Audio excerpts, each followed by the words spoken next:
स्वामी जी, सेवा की आज्ञा सबको नहीं होती है। हम लोग साधु महात्मा ना तो एक पैसा की किसी की नौकरी है, ना 1 रुपए का कोई व्यापार धंधा है। लौकिक रूप से देखा जाए तो कुछ नहीं है, और खर्च ठाकुर जी इतना करवाते हैं कि बड़े से बड़ा श्रीमंत सेठ भी घबरा जाए कि करोड़ों रुपए कैसे खर्च कर देते हैं। वो हम लोग नहीं करते, आप लोग ही करते हैं, हम लोग नहीं करते हैं। पर आप लोग कैसे करते हैं? मलुकदास जी महाराज के पास, महाराज जी मलुकदास जी इस प्रयाग क्षेत्र के ही संत थे, यहीं पास में कड़ा है जहां उनका जन्म हुआ। तो मलुकदास जी से लोगों ने कहा कि आप काम धंधा तो कुछ करते दिखाई नहीं पड़ते, खाली राम राम करते हो, और हजारों जीवों की सेवा आपके यहाँ हो रही है।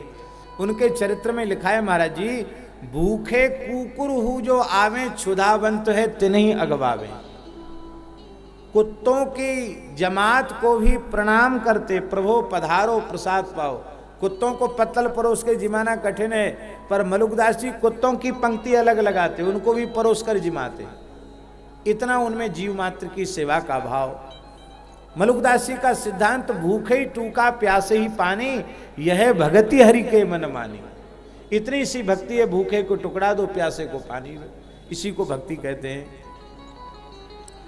वे कहते हैं मलुक जेते आत्मा तेते सालिग्राम। तो लोगों ने पूछा, महाराज अधाधुंध खर्च करते हो, जो चीज आज आ गई सूर्यास्त के पहले उसे समाप्त कर देते हो, तो बिना कुछ काम धंधा किए इतनी व्यवस्था कहाँ से होती है? तो मलुकदास जी ने कहा कि देखो, हमारा राम जी से समझौता हो गया है कि आपने संसार को 2 काम दिए हैं, एक खाना और कमाना, खाओ और कमाओ, कमाओ और खाओ, और तीसरा काम दिया भजन करो, कोटिम त्यक्त्वा हरिम भजेत, सब काम छोड़ के भजन करो। तो महाराज ये खाने कमाने का चक्कर ऐसा लगा दिया आपने जीवों के पीछे कि वो तीसरा काम भजन जो सबसे जरूरी वो कर नहीं पाते। तो हमने राम जी से समझौता कर लिया कि देखो, यदि हमसे भजन करवाना है तो 2 काम में से एक काम आपको लेना पड़ेगा, तब 2 काम हम ले लेंगे। कहा कौन? बोले कमाने का ठेका तो लो आप, खाने का और भजन करने का ठेका हम ले लेते हैं। अजगर करे न चाकरी, पंछी करे न काम, दास मलू का यों कहें सबके दात। हम भजन का ठेका ले लेते हैं। वो कहते हैं, रहूं भरोसे राम के, मलुकदास जी की वाणी, रहूं भरोसे राम के, बणिजे कबहु न जाऊं। दास मलू का यों कहे, हरि बिड़वे में खाऊं। ठाकुर जी कमाते हैं, मैं खाता हूं। संसार के लोग परेशान इसलिए कि कमाते भी खुद हैं, खाते भी खुद हैं। कमाने का ठेका राम जी को, खाने का ठेका तुम्हारा, और भजन करने का ठेका। भजन करने का निश्चय करो तो ठाकुर जी कमाने का ठेका ले लेंगे। दादू दयाल जी का एक दोहा श्रद्धेय स्वामी श्री राम सुखदास जी महाराज कहा करते थे, दादू दुनिया बावरी सोच करे गैली, रोटी देसी राम जी तड़काऊ पैली।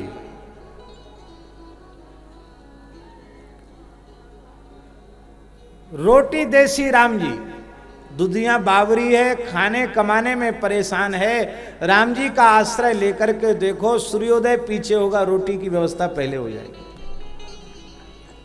कमाने वाला भूखे सो जाए, वो महात्मा लोग भूखे नहीं सोते, खा खा के भले ही शहीद हो जाएं जल्दी, लेकिन बिना खाए नहीं मरते। ये नाम मात्र के आश्रय लेने की महिमा है, और पक्का आश्रय ले ले तब तो कहना ही क्या है। ऐसी महिमा है महाराज जी। तो बोले फिर व्यवस्था राम जी करते हैं, तो राम जी कैसे करते हैं? दिखाई तो पड़ते नहीं राम जी, कहीं सामान लाते ले जाते, व्यवस्था कैसे होती है? तो मलुकदास जी ने उत्तर दिया,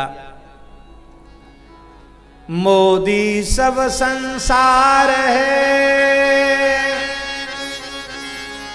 मोदी सब संसार है, साहिब मेरे राम, जा पर चिट्ठी उतरे, सोई खर्चे दाम। ये सब संसार कमाने वाला मोदी है, और हमारे राम जी साहिब हैं। जिस मोदी पर चिट्ठी पहुंच जाती कि जाओ मठ में इतना पीपा घी भेज दो, इतना चीनी भेज दो, इतना चावल भेज दो, इतनी दाल, इतना आटा भेज दो, जिस पर चिट्ठी उतरती वही भेज देता है। तो राम जी की जब जिस पर चिट्ठी पहुंचती है वो सेवा कर देता है। पर एक बात हम आपसे पूछें, आप अपरिचित के पास चिट्ठी भेजते हैं कि परिचित के पास? किसके पास भेजते हैं? सब जीव भगवान के हैं, पर जिस जीव को विशेष रूप में भगवान अपना मानते हैं उसको गौ सेवा, संत सेवा, ठाकुर सेवा की चिट्ठी भेजते हैं। और नहीं तो महाराज एक से एक अमीर पड़े हैं, न खा सकते न खिला सकते, धन का कोई हिसाब उनके पास नहीं है, लेकिन राम जी की चिट्ठी नहीं पहुंची उन पर।